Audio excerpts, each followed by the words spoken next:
baby, we got a wild one for you this week. That's right.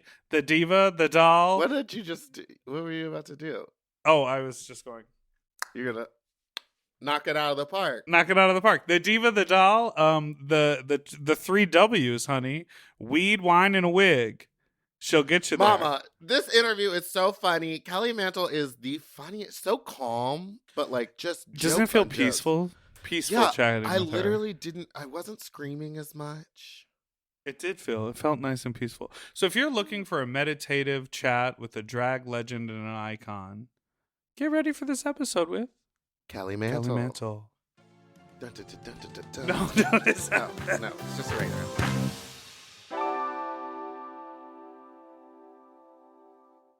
Forever Dog. When your first choice is a big old bus, You turn around and boom, you end up with us. Sloppy seconds. Oh, diva. Our number is 213-536-9180. Our email is sloppysecondspot@gmail.com. Now, on with the show. Hi, you slops, you stupid little fucks, you nasty little fucks, you dirty little fucks, you stupid little fucks. Are you ready for some Sloppy Seconds? Hi, I'm Big Dipper, and that's Meatball, and welcome back to Sloppy Seconds with Big Dipper and Meatball. You know, I saw a little clip of something on social media where they were doing auctioneer school, and there was like a person up front, and they were doing like, you know, in theater school, you're doing like red leather, yellow leather. Yeah. They had a person up front doing like numbers, fast numbers, and then all the auctioneers who were learning were in like a hotel ballroom space, and they were like doing this call and response. Maybe you could go do that, Meatball. Well, you know, I'm trying to get my drag out to new places, you know. I would love to be a drag auctioneer, doing it on the red carpet. I'm not joking. I'm going to take Archie to a cat show and make him like, so I can walk around with him in full drag being like, my cat's going to win. That's crazy. Well, speaking of taking drag to new places. Oh, yes. You see how I did that? You did that real good. We have an incredible guest who's done everything in drag. Literally everything. Please welcome Kelly Mantle! Quit it some more. No, really, quit it some more. Kelly, how's your year going? 2022? Yeah, 2022. You know what? I am just living my Hollywood fantasies, you know, just exquisiating out by the swimming pool, you know, listening to the Oscar nominations be announced and smoking mimosas, you know. Wonderful. Oh my God, I could smoke a mimosa right now. Yes, it's a wonderful strain. You should try it. On our day, the day we're recording this, they did announce Oscar nominations this morning.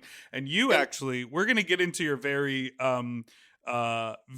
varied and accomplished career, but you actually are a historical figure when it comes to the Oscar nominations, because you were the first ever person who was allowed to be up for consideration in 2 categories for the same film, supporting actress and supporting actor. Is this correct? That is correct, yes. The Academy approved it for the first time ever. That's huge. Like, I know, you know, it was magical. I mean, listen, I was not living some pipe dream thinking that I was going to be sitting next to Meryl Streep at the Oscars nominated with her, you know. But the thing that I loved about it was that it actually opened up dialogue for the first time with members of the Academy that had never heard of anything about, you know, transness or non-binary, you know-ness or anything like that. So for me, it was just about opening the conversation, you know, not only for the Oscars, but for all award shows, you know, so, or, you know, any of because there is like a lot of conversation about why are they separated. Obviously, you know, we live in this binary world. Awards.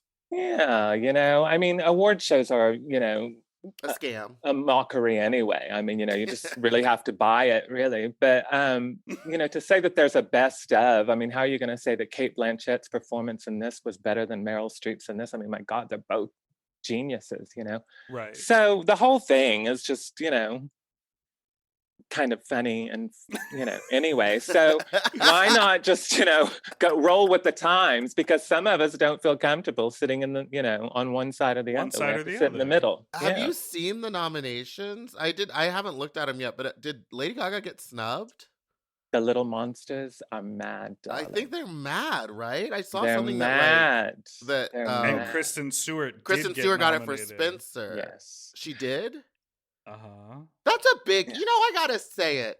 She Okay. was terrible Okay. in Twilight. I've only watched the first Twilight movie, but it was so bad. And then I saw her in, I'm gonna talk about her whole goddamn career. Okay. And then the most recent film that I saw her in was in the Charlie's Angels thing, where I was like, she's not like acting. Everyone else in the room is acting, and she's saying lines and like trying to look hard. That's the only way I can describe it. Yeah, look And hard. then I watched a little bit of Spencer and I was like, I guess this is pretty good. The accent is good, but then again, it's like a dreamland movie. So it's like not really all based in reality. So you could do whatever. And for her to be nominated for that over Lady Gaga, who had a swarm of flies sent to her. She studied Stanislavski, god damn it. Lee Strasberg. Wait, what did she say? She kept on being All like of at the them. Lee Strasberg. It was very Marilyn. I loved it. It was like, I've studied at the studio with Lee Strasberg. What I love is how earnest Gaga's interviews are. When she does press about a film, she's like, I remember She's you. playing a movie We star. spoke in 2013 on the red carpet at the, like she remembers all the reporters. She's so earnest, yet so calculated because she repeats the same stories in the talking. The same points. stories. It's such it's manifestation of performing as a star. But I do love that the drama that she brings to those conversations, because I miss actors like that discuss the art of acting. You know, when you see old interviews with like Judy Garland and Katharine Hepburn, they get into the whole acting. I miss that, and I love that she's bringing that back. Well, this is a perfect sort of way to segue into. So we love on this show to kind of start at the beginning. You were raised in Oklahoma. Is this correct? Oklahoma, yeah, born and raised. And was it pretty homo there?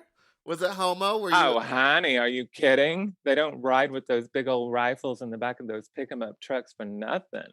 Because they sit on them? Huh? They sit on them? Do you sit on them? Oh, they're loaded. They're loaded, honey. They're loaded and ready to blow. And let me tell you, this country girl was firing all of them, honey. So you were a young whore. I was a very peculiar girl. Yes. Always surrounded by older gentlemen. Couldn't quite figure out what the appeal was. I was Lana Del Rey before Lana Del Rey. I was riding, honey. Right.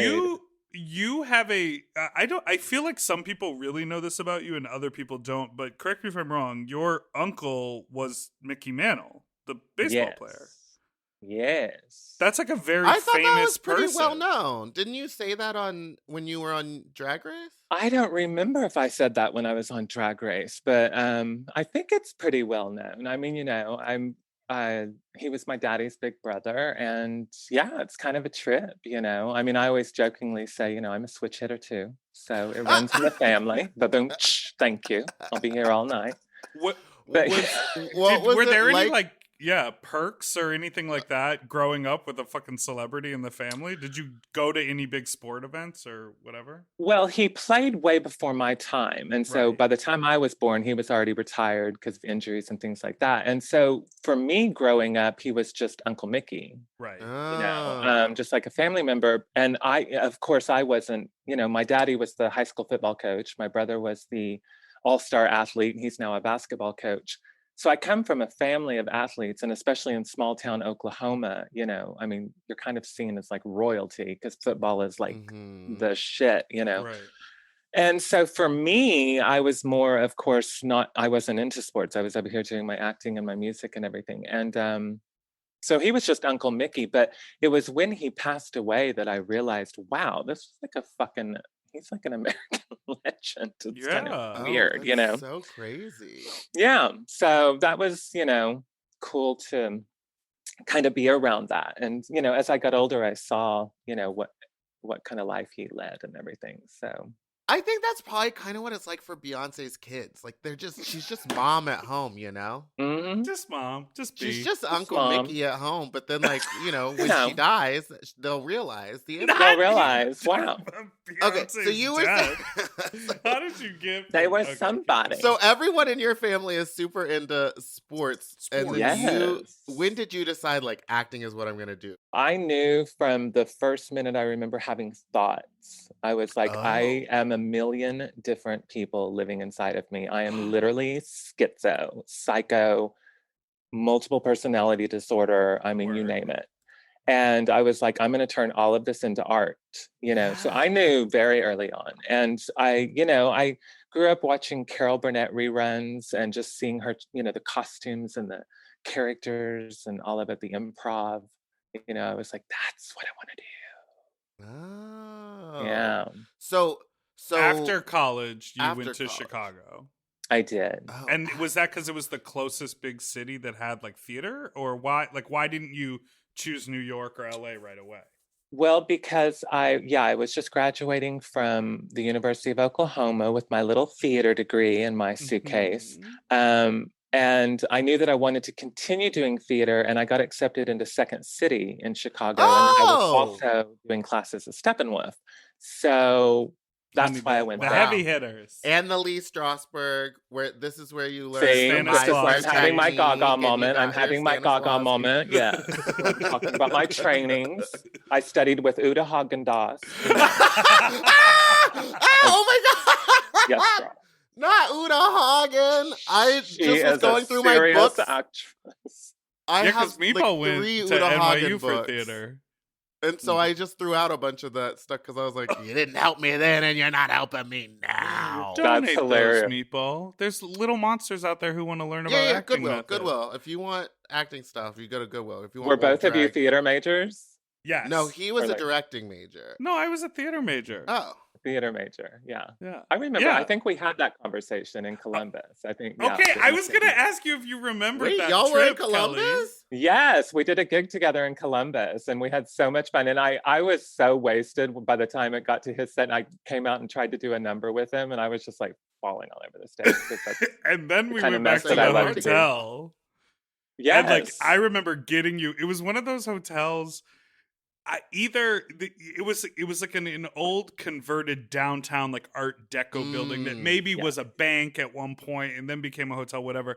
But it had like big revolving doors and it had this like old rotary phone in between. So when the lobby doors locked at night, if you didn't have your key card, you could pick up the rotary phone and it would go to the front desk and you could say like, I have a food delivery or I'm coming in for a late check-in or whatever. And I remember when Kelly and I got back after the club, you were doing bits on this rotary phone.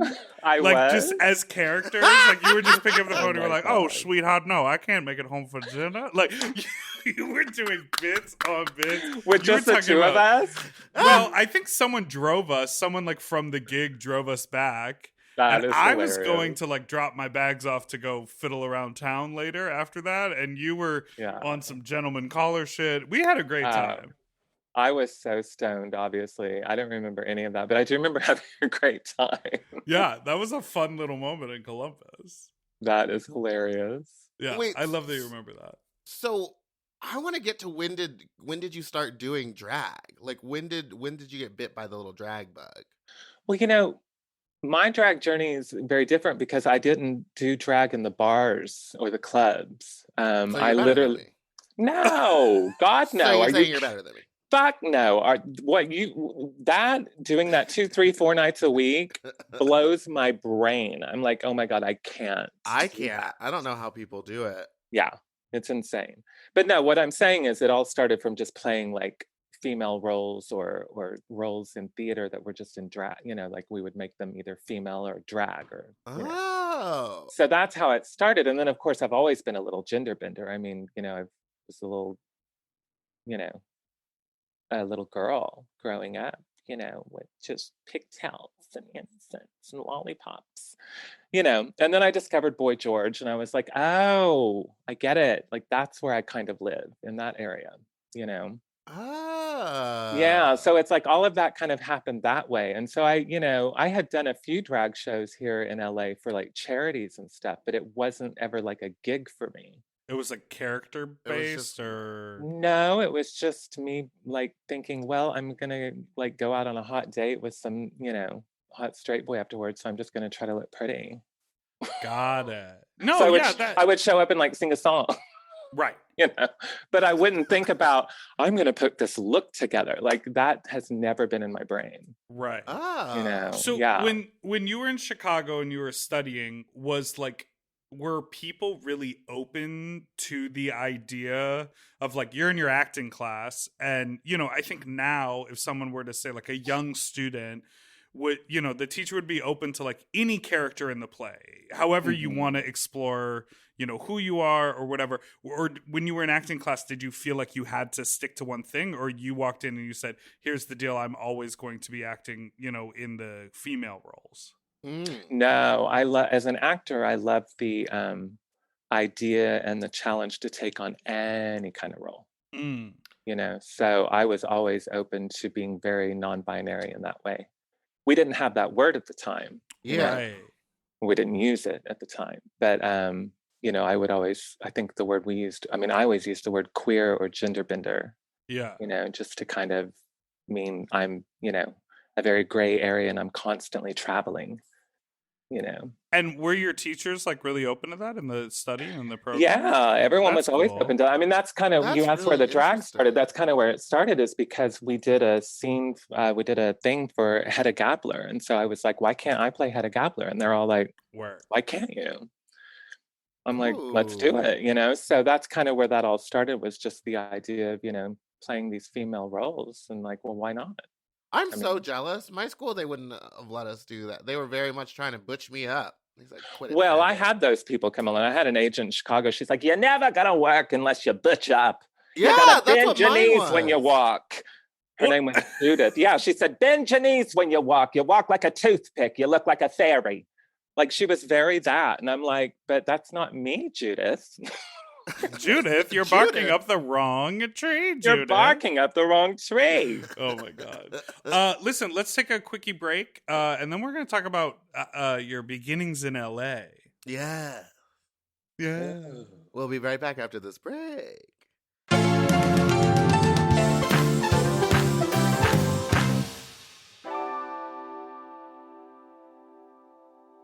We all have days when we want to eat well, but just don't have the time or the energy to plan, shop, and cook. That's exactly where Factor comes in. They deliver fully prepared meals designed by dietitians and crafted by chefs right to your door. With Factor, you can stay on track with your nutrition goals, whether that's high protein, balanced meals, or overall wellness, without any extra effort. The meals are fresh, never frozen, and ready in just 2 minutes, which makes it easy to fit into your routine.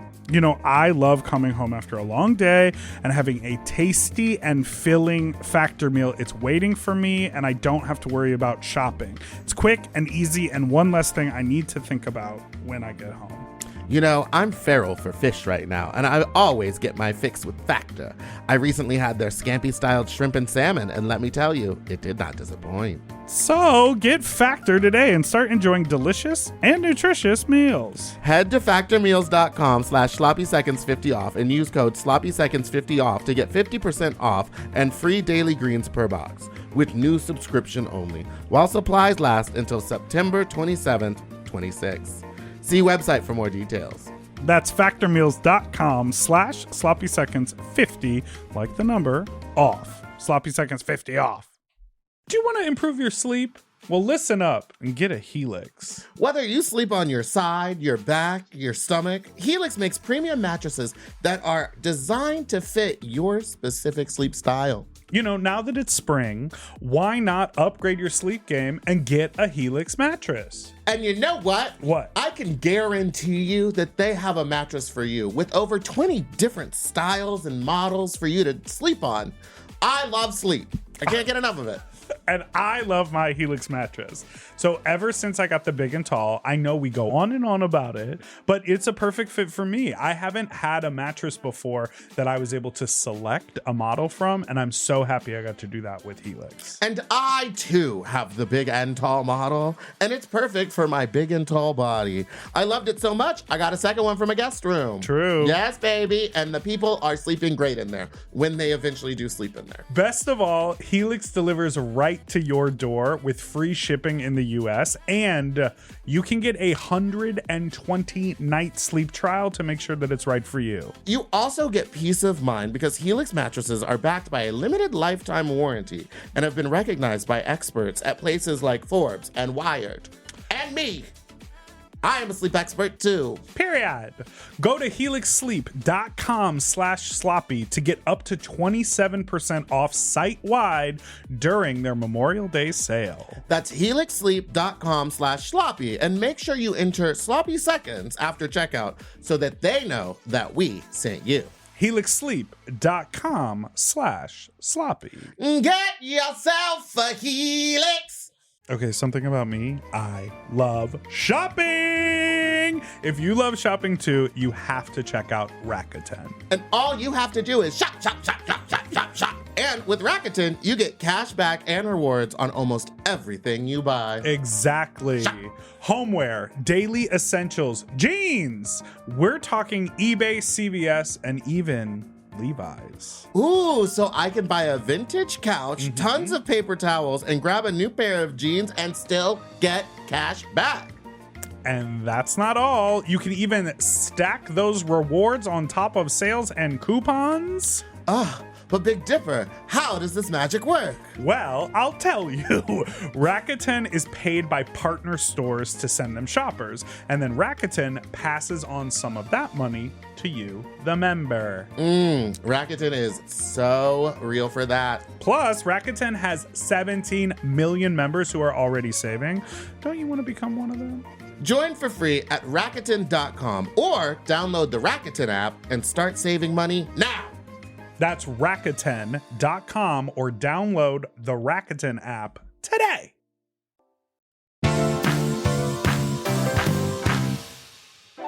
And we're back.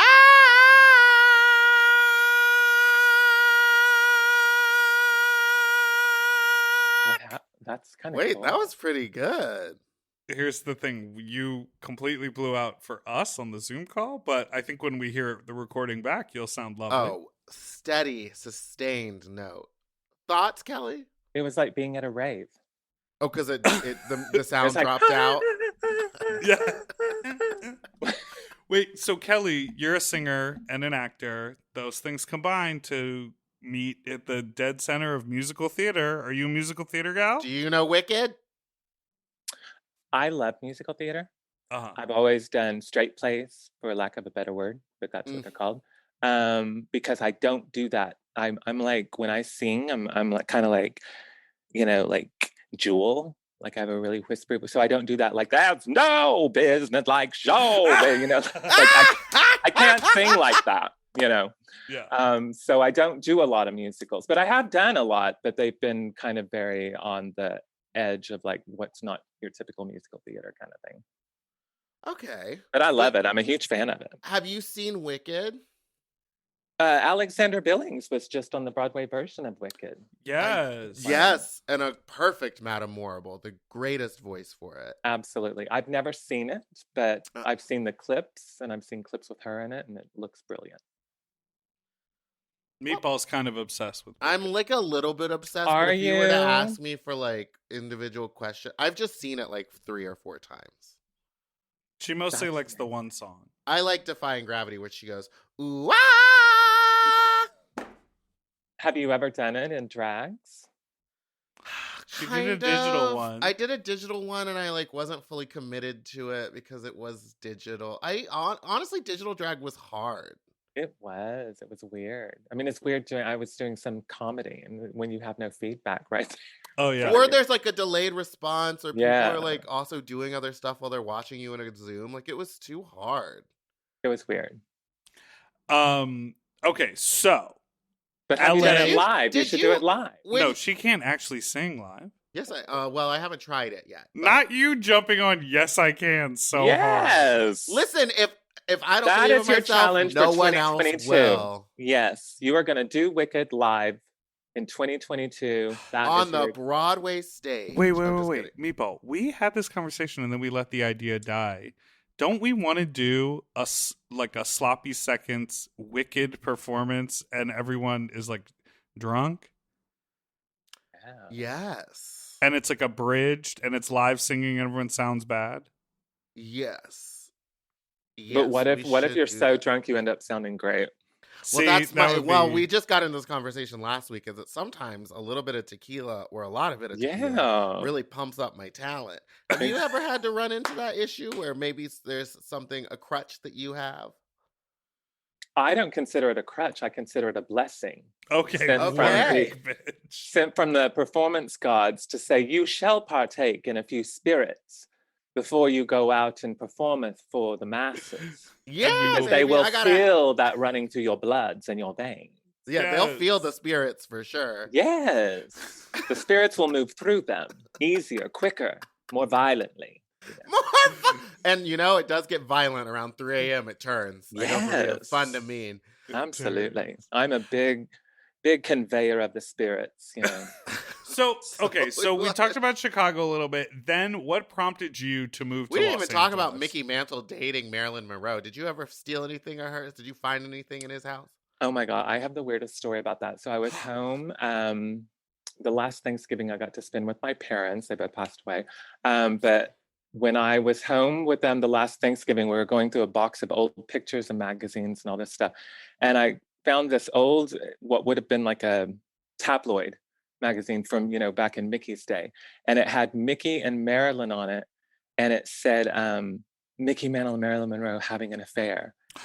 And so I asked my dad, I said, because dad was with Mickey. Well, he was like basically Mickey's assistant the whole time he played for the Yankees. And I said, oh my God, I've never thought to ask you, did Mickey know Marilyn? Oh, Like, did he know her? He was fucking her. yeah, she was And fucking I'm like, everybody. What? And he's like, yeah. And he said, they used to meet up in a hotel room there in New York. And he even had a picture of her sitting on the toilet in the hotel that they would meet up in his locker. Well, the weird story about this is I have been told by 2 different psychics that I was Marilyn Monroe in a past life. What? So without thinking about it, I told my dad and mom, I said, oh my God, I've had 2 psychics tell me I was Marilyn in a past life. And then we all sat there really uncomfortable going, oh. You fucked Uncle You Mick? fucked John. Yeah, that's kind of what that... Wait, can I ask, when did Marilyn Monroe die? I don't know. I Don't was ask there, when Kelly but was I don't. born. I was there, but I I'm- wasn't. I don't Right, remember. you weren't. Yeah. Interesting. Because I always think about past lives as being like centuries. Everyone talks about, in a past life I was Joan of Arc, in a past life I was this. Mhm. And you never think about like, a couple decades and then you come back to Earth. You know what I mean? Also, how come when everyone has a past life, there's someone super famous? It's not Well, like exactly. I I had a past mean, life, I was listen. just an Irish potato farmer. Like, when's the normal stuff? That's very it. I don't believe for a minute I was Marilyn in a past life. I'm not nearly as glamorous. She died in 1962, August Right. 4th. I so just she looked it like up. hung out for a couple decades and then came back. Yes, but I do love the fantasy of thinking I was her in a past life. I'm like, That's okay, crazy that I'll 2 take psychics picked up on that, though. Isn't that weird? One of them I wanna was see in a Dallas, psychic. Texas. Oh. When it's right, it's right. Her name was Myrtle. And she's like, you were Marilyn Monroe in a past life. She sounded like Kelly. Sylvia Brown. So I believe it wholeheartedly. I paid her $60. Oh my god. Okay, so wait, we got to talk about when you came onto the LA drag scene. It was pre-drag race? Yeah. Yes. Yes. And did you have like a sisterhood? Did you have a drag family? Like, who were you close with? Or in you the- were like, No. I'm just an actor. They're all bitches. They hate me. No, I'm kidding. I did, back in the day, Bijou Deluxe and I were great drag sisters. There was a lot of the people I would either act with or go on auditions with, which is kind of funny. Willem and I would go on auditions together all the time. And people would say, well, isn't there competition? It's like, no, it's out of our hands who books the role. We just go run through our best work. You book it or you don't. So yeah, and then from that, the band Trans K was formed, and that was Willem and me and Mama and Miss Alana. Oh my God, Miss Alana! Do y'all know Miss Alana? Do y'all remember No. I her? think Oh my so. God, fierce fucking Black Queen girl. She was given Sylvester. She was amazing, And wonderful who's live singer. Mama? Mama, y'all don't know Mama? I No. don't think so. Y'all do your herstories. Now Well, every time listen. Willem talks about Transcontinental, she doesn't mention those people. Yeah, she Well, mentions Mama's you even and her then the drag new. mother. Really? Really? Yes. Does Yes, she have Mama. more name or it's just Mama? Just Mama Mama. Tits? Oh. No, not Mama Tits, Mama. Okay, well Yeah, tell us about Mama. she was like the big queen of West Hollywood, the big drag queen for many, many years. She hosted the gay prides. She did the Halloween events. What? She, Wow. did the big shows all the time. Yeah, worthy Meacham. Great actor, great singer, great person. Wonderful. Yeah, Mama. Do you still? Um, Are they still alive? yes, Still keep in contact? we do. We're friends on Facebook and we message and comment each other all the time. Ask Willem about Mama. Willem will tell you Okay, all about yeah. Mama. We'll see if Willem remembers. I want to know more about the band. Were Yeah. you all doing original music? Was it covers? What? Because you were doing like rock shows, right? We were performing at House Blues, opening Yeah. up for what's that band? They do like Nickelback. the covers. Oh God, I can't remember. Steel Panther. Oh, Steel Panther. We were opening for them at House of Blues. Yeah, it was a lot of fun, It was just rock and roll. It was dirty, it was violent, it was drug and alcohol infused, sex, drugs, and rock and roll. It was amazing. And we were doing mashups. We would do like I would do cherry bomb mixed up with, sucking on my titties like you wanted me, calling me all the time, like Blondie, check out my kiss, just peaches. And it was amazing. It was fun. It was fun. It was Vicky Box, Detox, me, Willem, is what it ended up being. And Rhea Latre joined also, yes. And then they wow. dropped you two and created DWV. What? Meatball. Well, I mean, thank God, I was like, if I have to work with these bitches anymore, Ah! crazy. But no, I don't know what. Yeah, it morphed off into that some way, I think.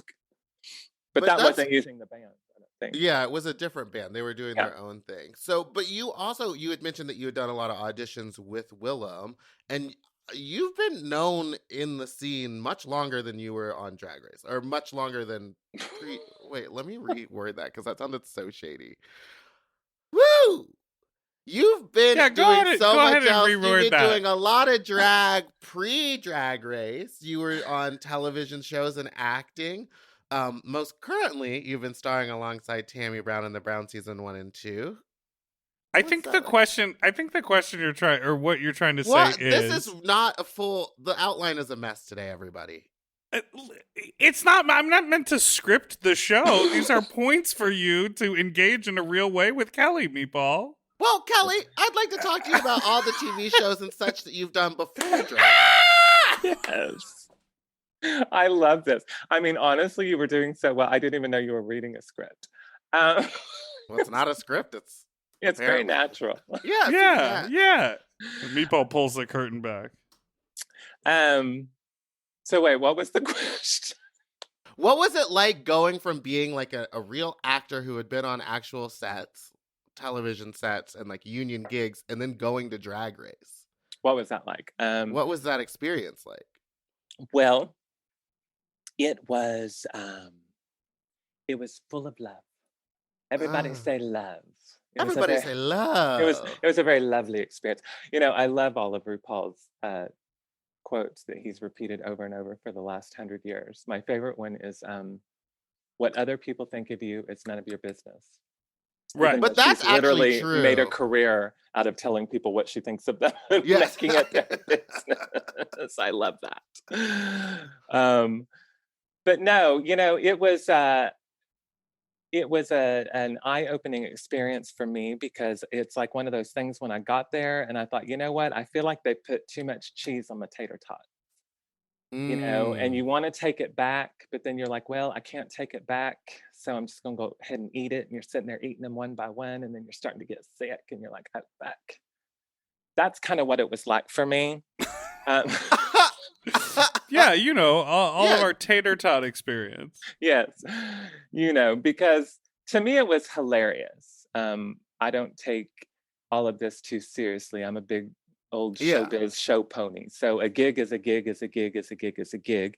And that was just not my gig. And, so I saw that very clearly going once I got there, especially. Because, I realized I can handle the acting and the music and the comedy and all that stuff, but I am not a look queen and I can't put looks together. I can't do this runway thing very well.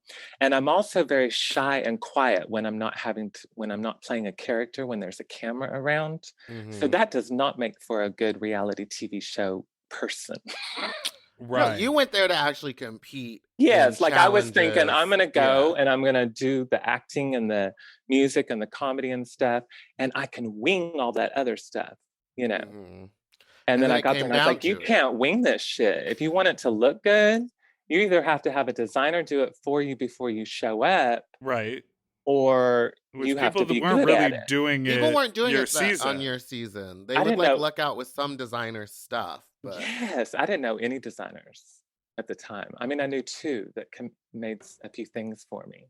But, when the producers came to our hotel rooms before the thing started, I could tell the minute they walked in, they looked around and said, what in the Nordstrom rack is going on in this hotel room with this person? We can't have them walking down the runway of RuPaul's Drag Race wearing... Did they give you notes like in the hotel? But they let Juju walk down the runway all the time in store-bought stuff. Don't do that. I did it. I did it. So it was fun. I mean, listen, it was a hilarious experience to me. I tried making fun of it when I got off with my little single called Eliminated, just letting people know it's not that serious. Yeah. It's really not. And I'm just glad that people, the thing I gained from it was the fan base. They are amazing and so much fun to play with. And I'm just glad that people have finally caught up and been able to start laughing at it with me, because I feel like for a long time, people were either very angry about it or they were very dismissive of me. Yeah. And I think finally people have caught up and said, it's fucking funny what happened. I went out there wearing this horrible outfit that I tried to make in earnest, not knowing how to even turn a sewing machine on. So the fact that I even did this is a miracle in and of itself. Right. Yeah, and I think that the fact that you had such a great sense of humor about it while it was happening, after you left, like all of that shows that you're like truly a winner at the end of the day, because you're not out here like being mad about it. No. You were able to joke about it and move on and be like, I'm an actress. I love it. And the other thing too is, now they're starting with the talent show. And I'm like, well, if they had just started with that first. Right? Yes. I could have, shined a little bit more. Now, I'm sure a lot of people have asked, there are tons of theories out there in the world. If they were to do a first off season, would you go back? Bum, bum, bum, bum, bum, bum, bum. Only if they promise to send me home first again. I have a reputation to uphold. There you go. And I am not going to lose that reputation. I love that. What if for the first off only season, no one went home? And it just kept on being like everyone had to just compete, and at the end, finally one person had the most points. It'd be like Survivor. I'd be at the end going, "Please send me home." Just let me leave. I've only ever done this for one episode. I can't be here this whole time. Please sashay away me. Oh yeah, they force you to stay until you leave. It's on you this time. Right. All right, let's take a little break, and we'll be right back.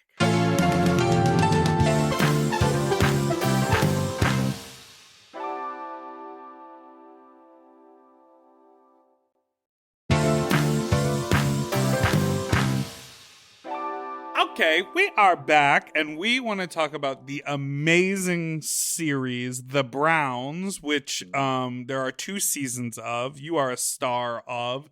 You play Sheila with your co-star Tammy Brown. Miss Tammy.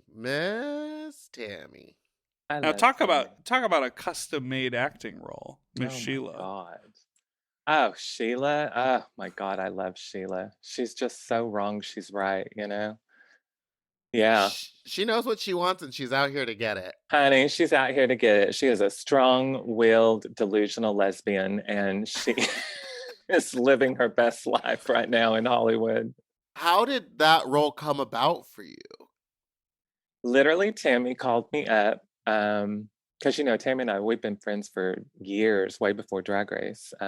She's my little BFF, and she called me up and said, "I'm working with this new up and coming filmmaker, creator, John Mark, who's absolutely brilliant.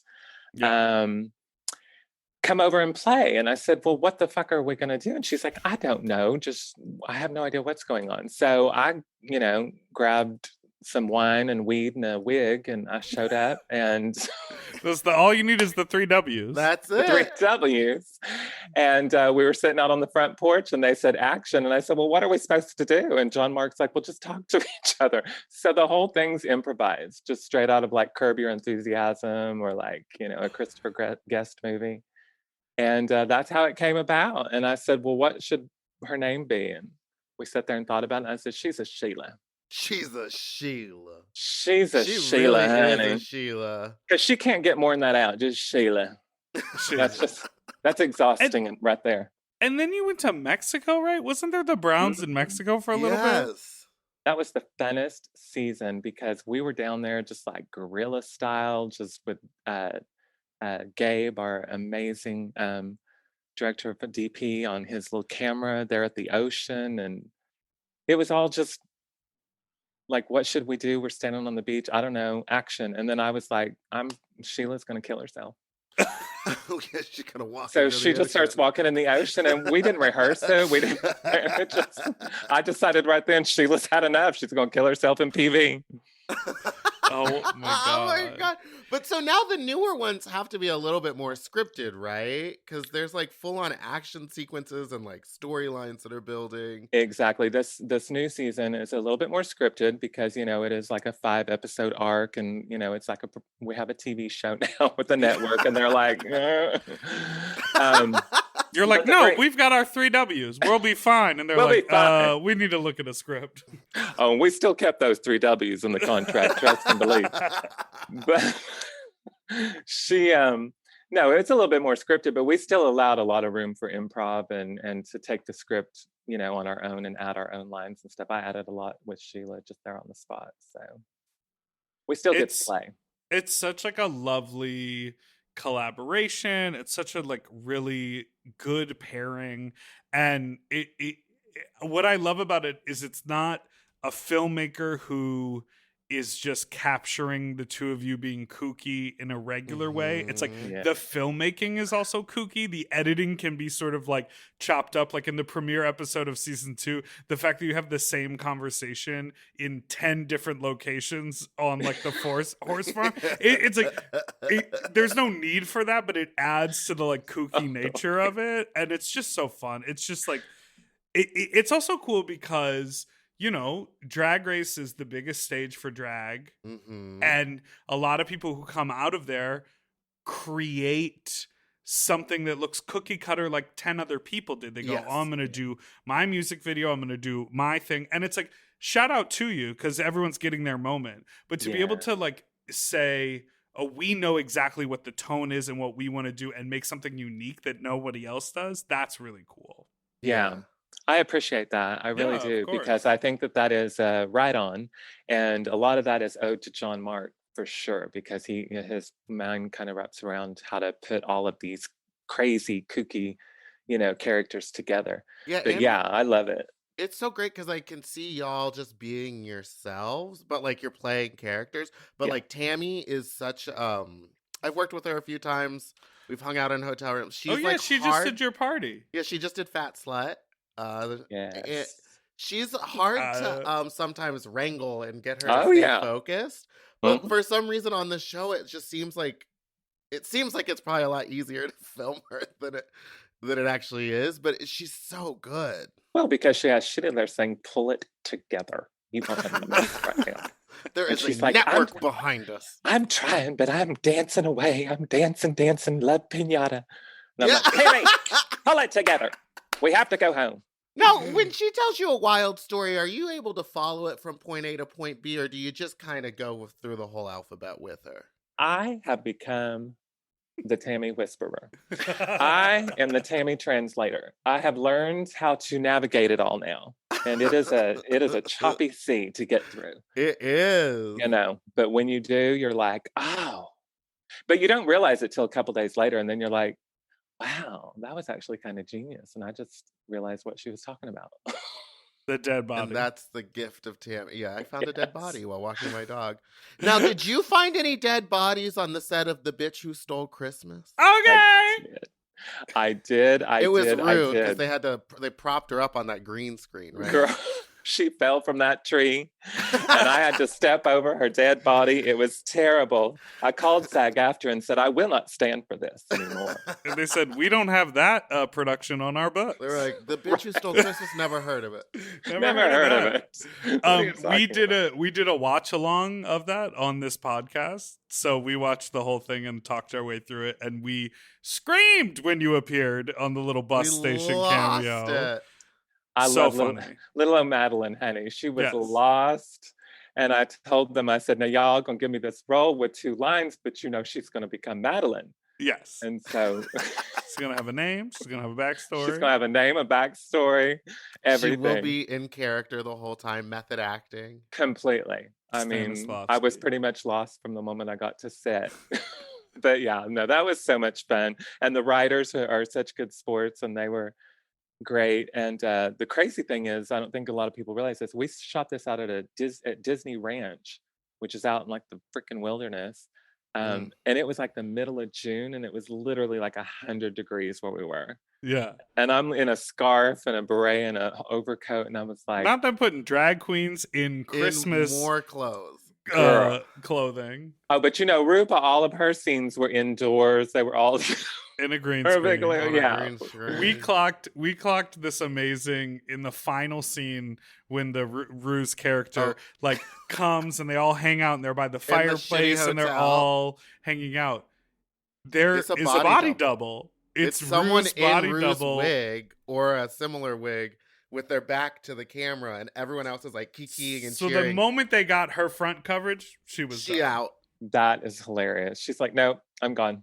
And what's amazing, and I also did find out that role that Brooklyn Heights was doing was actually written for Katya. There was just some scheduling issues, so Brooklyn took over, which and would make play a her Russian whole role whore. was a Russian hooker, like it was for Katya. They didn't even want to rewrite it. She had to try an accent. A Russian whore with a fucking herpes scar, which is like literally what Katya said on Drag Race in that lyric. That is hilarious. Well, Brooklyn did a great job. She was so good. She was incredible. Did a great job. There's nothing that she can't do. Oh, I know, right? It's beautiful. God. Yeah, and we worked with Katya in the new season. She's in episode 5. Got to do all the fighting with her, and oh my god, I had so much fun with her. She is a trip. I love her. How long did it take y'all to shoot that fight sequence? Because it's big. There's like 5 or 6 of y'all all fighting, and then the van happens. Yeah, we were there the whole day, and we had stunt teachers teaching us how to do it and stuff. And I thought I was going to throw my back out or something. I kept having to land on Katya, and I kept thinking, oh my God, I'm so sorry. Are you okay? And she's like, I'm fine. I'm like a punching bag. Just punch me. And I'm like, she said that before. Right. Emotional punching bag. Punch me? But yeah, it took like the whole day. I was like, this is crazy. That's a good tackle at the end, though. Mm-hmm. When she goes down so hard. Y'all have to watch it. It's so funny. It is fun. Let's take a break and we'll come right back. We'll be right back.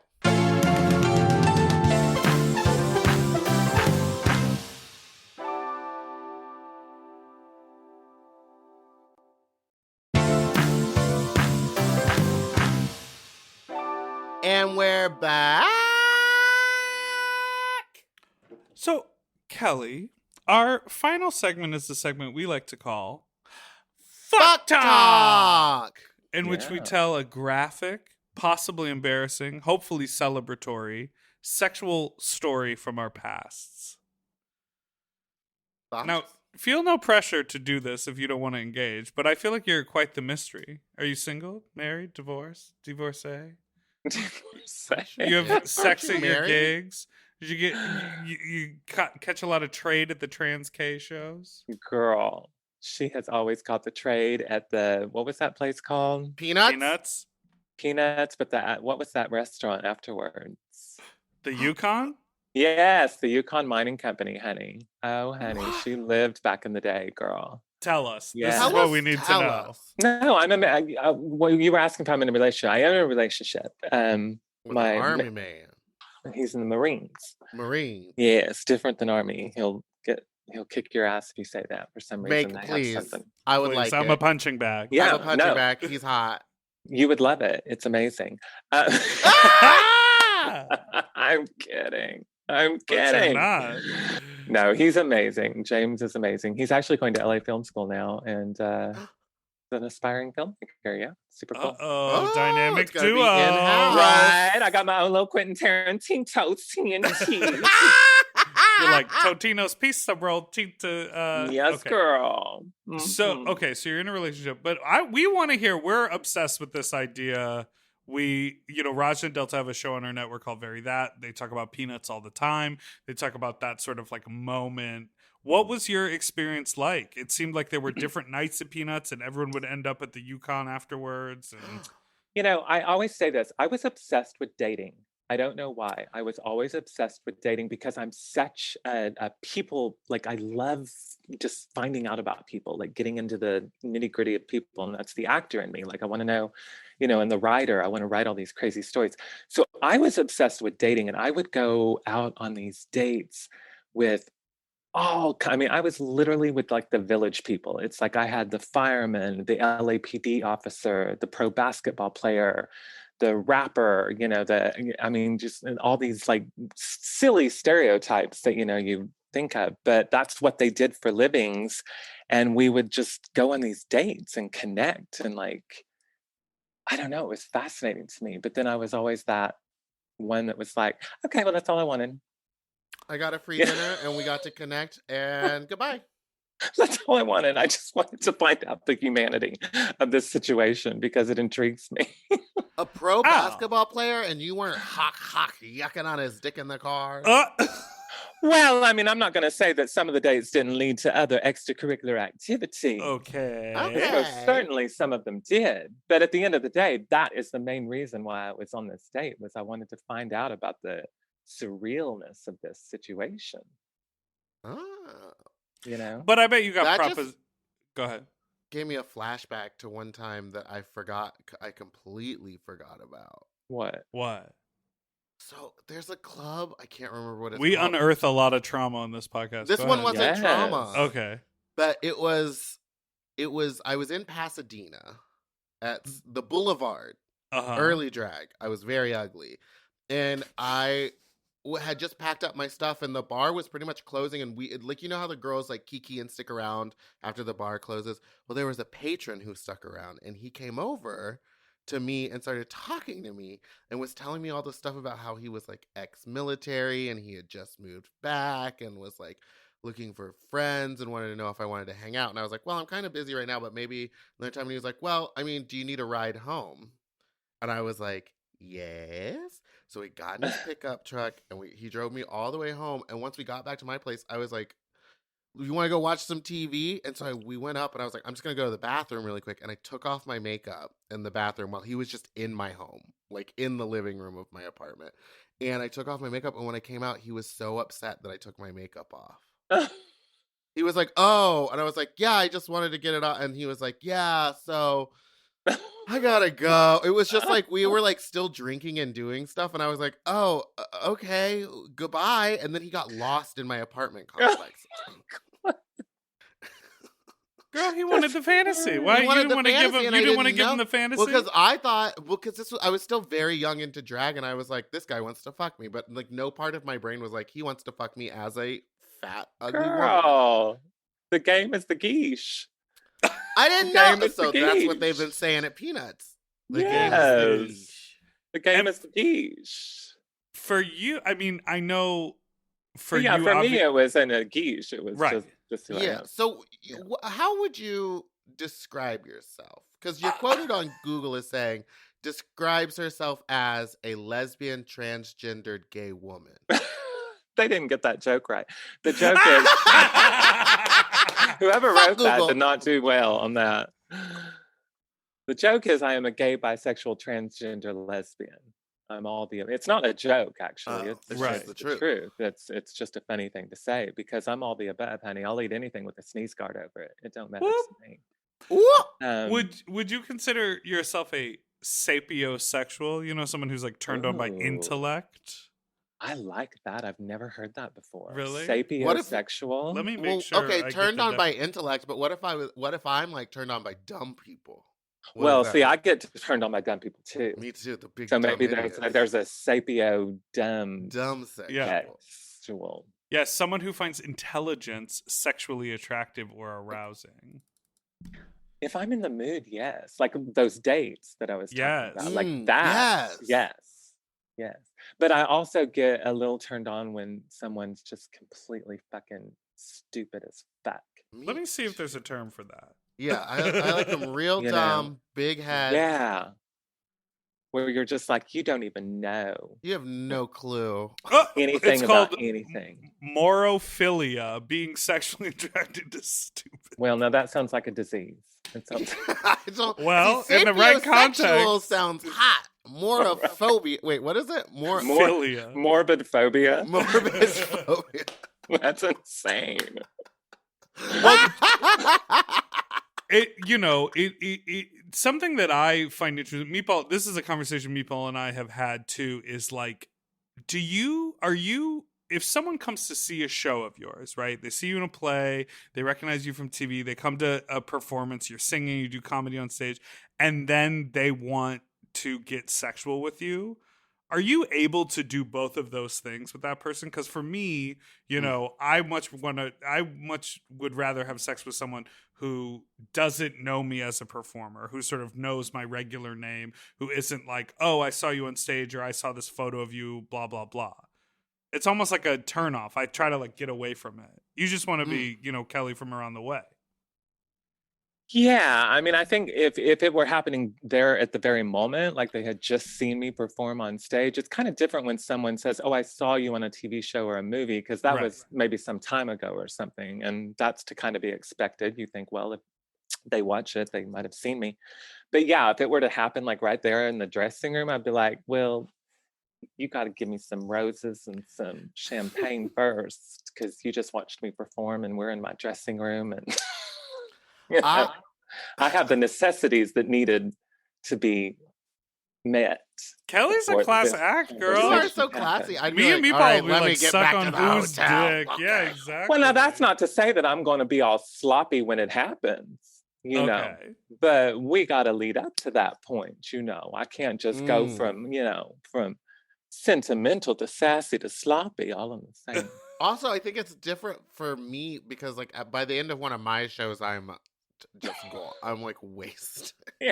Like paid out and disgusting. And just disgusting and sweaty. And like the last thing on my mind is like, no, let's get busy. It's like, how do I get food in me and into a bed? Yeah. Yeah, because, especially if you've got all those pads and the hose and the... Yeah. Oh, and then it's just the smell that rises from that stuff after wearing it for like 5 hours. Yeah. Not the smell. It's like, I'm going to, they come up to you there and you're all in this costume that you have to perform in. They're like, I'm going to fuck you so hard right now. And it's like, well, good luck getting in, honey. Yeah, good luck. There's at least 7 3 inches pantyhose. of padding. If you can find your way in, have at it. It's all yours if you can get it. 2 for 1. I have something to end the episode today. I have something I would like to read you. Oh, yes. Please do. I love it. So we found this. Maybe you've heard it. I don't know. Someone wrote a poem about you. A fan wrote a poem about you? About me? Yeah. Oh, you've never heard it? We found this on the internet. Meatball, you want to take turns? Do you have it up? I don't have it up. Okay, I'll start. If you get it up in the time, you can take over. So this is a poem about Kelly Mantle. We found this is on Reddit. An actor, musician, and a fierce drag queen, one of the most talented performers you've ever seen, working on film, TV, and on stage. History of Oscars has now a brand new page. For one role, Kelly Mantle has 2 nominations. This news was celebrated in many nations. Small step for Kelly, giant leap for equality. Slant rhyme. On the march towards the true unity. Okay, global perspective. 3 released albums, 4th one is on the way. I don't know the timing of when this poem was written. We're eagerly waiting when it sees the light of day, rocking out or just popping it in. We all love to hear Kelly sing. Another slant rhyme. Her hobbies include 4-wheeled man magnets. Like a queen, she is surrounded by buzzing hornets. Slant. That's not even a slant. That's I would have rhymed magnet with faggot. Yeah, faggot. Okay. Want to take a peek under the hood? This time the grease is finger licking good. Muscle cars make her pussy sing. Yes. Step in and get ready for some backseat swing. Ah! Back seat at the Trans Am. After the bumpy ride, you feel like a new man. Yes. Don't you know who she thinks she is? When needed, the title can be either Mr. or Miss. The rainbow brick road is now wider by a mile. So join us on the road with Kelly, tile by tile. Thoughts? Oh my gosh, that is amazing. Are you serious? Yeah. Who wrote that? Someone wrote it 2 years ago. And it was on Reddit. It's on Reddit. And the number one comment, muscle cars make her pussy sing. Lana Del Rey found scalpless. See, I told you. You I are the told Lana you. Del Rey. I was Wow, living my full Lana Del Rey circle. fantasy before she. I do. I love a good muscle car, honey. I got a few of them myself. That is. Would y'all send that to me? Because I want to try to find that author and tell them thank you so much. They're Yeah, of such course. a good poet. I love that. Absolutely, we'll send it. That warmed the cuckles of my black heart. There you go. Not cuckles. Yes, Well, Kelly, girl. thank you so much Thank for you so much joining for us on being Sloppy here. Seconds. Thank you so much for having me. You all are so much fun, and I love everything about you. Appreciate Thank you. that. We love you too. Check Wait, out do you the live in LA Browns. still? I do. Oh, you're gonna be a fat slut. We're gonna have you soon. Yes, girl. Get me over there, and I'll do a little number. Check out the Browns. Season 1 and 2 are both streaming.